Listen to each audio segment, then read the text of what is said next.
कहानी की शुरुआत में हम एक लड़की को देखते हैं जिसका नाम जोई है। जोई बहुत ज्यादा खुश होती है क्योंकि वो 1 साल बाद अपने बॉयफ्रेंड से मिलने जा रही होती है। जोई का बॉयफ्रेंड अपने जॉब के सिलसिले में कनाडा गया था। वो 1 साल तक ड्यूटी करने के बाद अब वो वापस आ चुका है। जोई की मदर उसे एक कार की चाबी देती है जिसके जरिए वो वहाँ तक पहुँच सके। यहाँ हमें पता चलता है कि जोई डेफ म्यूट है, यानी वो बोल नहीं सकती। उसकी मदर उसे कहती है कि जिस रास्ते से तुम जा रही हो वह बहुत ही ज्यादा खतरनाक है, इसलिए संभल कर जाना। यहाँ जोई अपनी माँ को जवाब देती है कि आप मेरी चिंता मत करें, मैं वहाँ तक पहुँच जाऊंगी। उसके बाद वो कार में बैठकर अपने बॉयफ्रेंड के घर की तरफ निकल जाती है। वो अपने बॉयफ्रेंड से मिलने के लिए बहुत ही एक्साइटेड थी। सफर के दौरान रास्ते में उसे एक शॉप दिखाई देता है। जोई वहाँ अपनी कार रोक देती है। ये एक गिफ्ट शॉप होती है जिसका मालिक एक बूढ़ा आदमी होता है। वो हैंडमेड यानी हाथ से बनाई हुई चीजें सेल कर रहा होता है। जोई उस बूढ़े आदमी से अपने बॉयफ्रेंड के लिए कुछ गिफ्ट खरीदती है, जिसके बाद वो अपनी कार के ऊपर बैठकर खुद की एक सेल्फी लेती है और उस सेल्फी को वो अपने बॉयफ्रेंड को सेंड कर देती है ताकि उसे अपनी लोकेशन बता सके कि वो रास्ते में है और जल्द ही पहुंचने वाली है। अपनी गर्लफ्रेंड की फोटो को देखकर डीन बहुत ज्यादा खुश हो जाता है। यहाँ फिर से जोई अपने सफर पर निकल पड़ती है। ड्राइविंग के दौरान वो मोबाइल यूज कर रही होती है जिससे उसका ध्यान रोड पर से हट जाता है और इसी दौरान अचानक से एक इंजर्ड आदमी उसकी कार के सामने आ जाता है। जोई जल्दी से कार का ब्रेक दबा लेती है जिससे उसकी कार अनबैलेंस होकर थोड़ा दूर जाकर रुकता है, पर उस आदमी की जान बच जाती है। लेकिन जैसे ही जोई बाहर देखती है तो वो आदमी नीचे गिर जाता है। जोई उसे बचाने की सोचती है, तभी वो देखती है कि एक दूसरे आदमी के पीछे गैंग के कुछ लोग पड़े हुए हैं। वह आदमी भागते भागते गिर जाता है, जिसके बाद गैंग के वो लोग उस आदमी पर कार चढ़ाकर उसे कुचल देते हैं। ये देखकर जोई की गले में सांसें अटक जाती हैं और अब वो गैंग वाले जोई की तरफ आने लगे थे। अब यहाँ जोई चाहती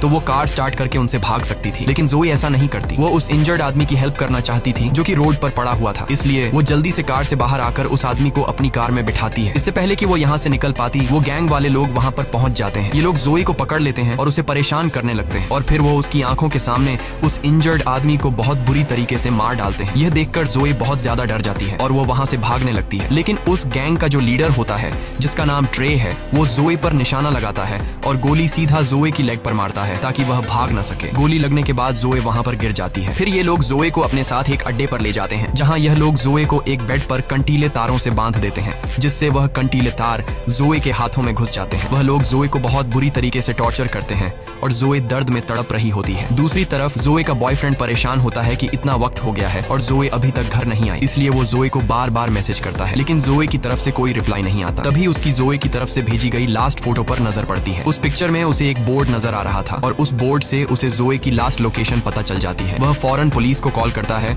और उन्हें जोई की लोकेशन बताकर जोई को ढूंढने की अपील करता है। दूसरी तरफ गैंग के लोग नंबर से जोई को फिजिकल टॉर्चर कर रहे थे और जोई का बुरा हाल कर देते हैं। जोई बहुत ज्यादा तकलीफ में होती है। ट्रे जोई को बताता है कि तुम पहली लड़की नहीं हो जिसके साथ हमने ये हाल किया है, बल्कि इससे पहले भी हमने कई लड़कियों को इसी तरह से टॉर्चर करके मार डाला है। यहाँ इस पूरे इलाके में हमारा राज चलता है। वो बताता है कि मैं उस आदमी का ग्रैंडसन हूँ जिसने अपाची कबीले का खात्मा किया था। उसके बाद वो एक अलमारी खोलता है जिसमें इंसानों के कटे हुए स्कल्स पड़े होते हैं। वो बताता है कि यह सभी स्कल्स अपाची कबीले के हैं जिन्हें मेरे ग्रैंडफादर ने युद्ध के दौरान काटे हैं। उन्हीं में से वह एक स्कल उठाकर जोई को दिखाता है और बताता है कि यह स्कल उस अपाची कबीले के लीडर का है। ये सारी बातें सुनकर और उन स्कल्स को देखकर जोई बहुत ज्यादा डर जाती है। यहाँ ट्रे जो बातें बता रहा था वो बिल्कुल सच थी। दरअसल ट्रे की बातों से हमें पता चलता है कि उसके दादा मिलिट्री में कर्नल थे और आज से 100 साल पहले जब अमेरिकन सोल्जर्स और अपाची कबीले के बीच वॉर हुआ था तो ट्रे के दादा ने अपाची कबीले को बहुत ही बेरहमी से पूरी तरह से खत्म कर दिया और उनके सिर को धड़ से अलग करके एक निशानी के तौर पर रखा। और ट्रे भी अपने दादा को फॉलो करते हुए